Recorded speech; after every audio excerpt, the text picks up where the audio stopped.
The Gods and Monsters collection, introduced as part of Operation Bloodhound back in May 26 of 2015. Now, I do think the Gods and Monsters collection is a very unique collection, but at the same time, it doesn't really house a lot of skins that I really give a fuck about. What I do want to talk about today, though, is the restricteds from this collection. Most importantly, the M4A1-S Icarus Fell. As you can see, I own an Icarus Fell myself, and the price of this skin has gone up tremendously since I bought it. I also made this video before the update where they added trade-ups for knives.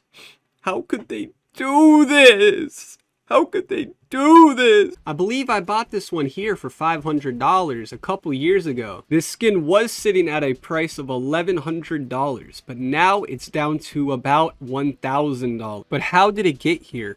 And why? Let's first talk about the supply of the restricteds in this collection, because this is where it gets a little bit interesting. Now, as you can see, the other restricted in this collection is the G3 SG1 Chronos. I think it's best known as the auto sniper, but the G3. This skin only sits at about $430 compared to the $1,100 that the Icarus Fell is. But we can definitely go into the popularity of the skins or how they're used in game. The M4A1-S is definitely a more popular weapon compared to the auto sniper. Matter of fact, the auto sniper is never really used unless you really want to piss off your enemies and your teammates. So that alone makes a lot of sense, right? The M4A1-S would obviously be a lot more than a auto sniper. But if we bring up the supply of this skin, as you can see with the Icarus Fell, it's 32,000, basically 33,000 of them in the game. Most of which are gonna be in factory new, considering the fact that this skin is float capped. But looking at the G3 Chronos, it tells a very different story.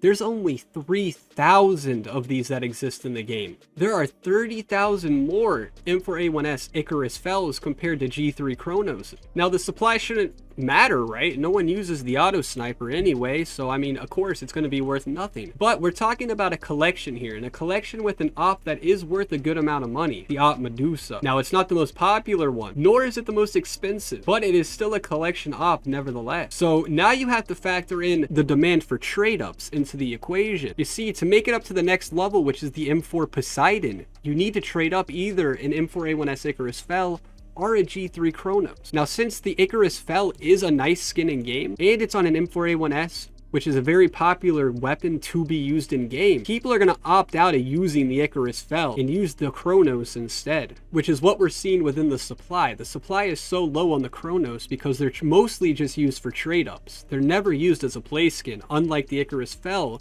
which is mostly used as a play skin. But if people are trading these up and killing the supply off, you would think it would drive the price of the G3 up. Well, yes, but also no. This is called the Chronos effect at this point. The demand for trade-ups is nowhere near as high as the demand of just wanting to hold on to an Icarus Fell. Therefore, the price will never get near the price of the Icarus Fell. Therefore, you get the Chronos effect. The skin will be hunted to extinction, while the M4A1-S Icarus Fell will be preserved and used for probably generations within this game for its iconic look. Now that we broke all that down, let's actually get into the backstory about this M4A1-S Icarus Fell of mine. I bought it a few years back for about $500 off someone on Twitter. See, at the time I was collecting a lot of MLG crafts, a lot of crafts with like MLG stickers of various teams. I was contacted by someone on Twitter about an Icarus Fell with 3 MLG Luminosity hollows on it. And of course it piqued my interest, and I really didn't think too much of it because the dude said he would sell it to me on buff. Selling to me on buff isn't sketchy in my opinion,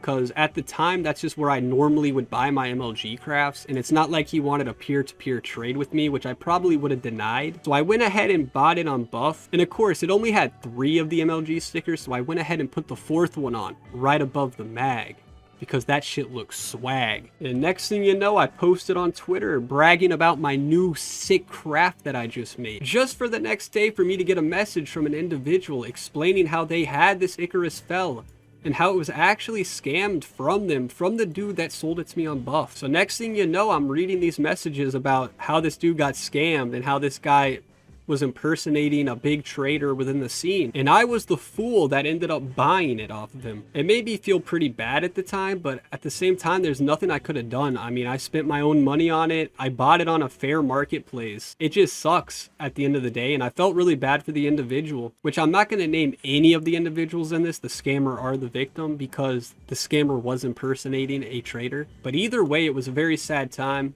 It makes me look at this skin very differently, and it's kind of hard to actually use it, but I really don't want to sell it because it was scammed, and I'd rather just keep it off the streets, you know, keep them kids safe out there. And that's really the whole story about this Icarus Fell, and I fucking love it still. It's still a very nice skin, but it is scammed nevertheless by someone, and it somehow ended up in my inventory. So I'm the asshole at the end of the day. But either way, that's a brief history of the M4A1-S Icarus Fell and the one that's also in my inventory. It's a very nice skin. I love the Icarus Fell. Just please don't scam people and sell it to others. That's not cool. And I hope you all have a fantastic day.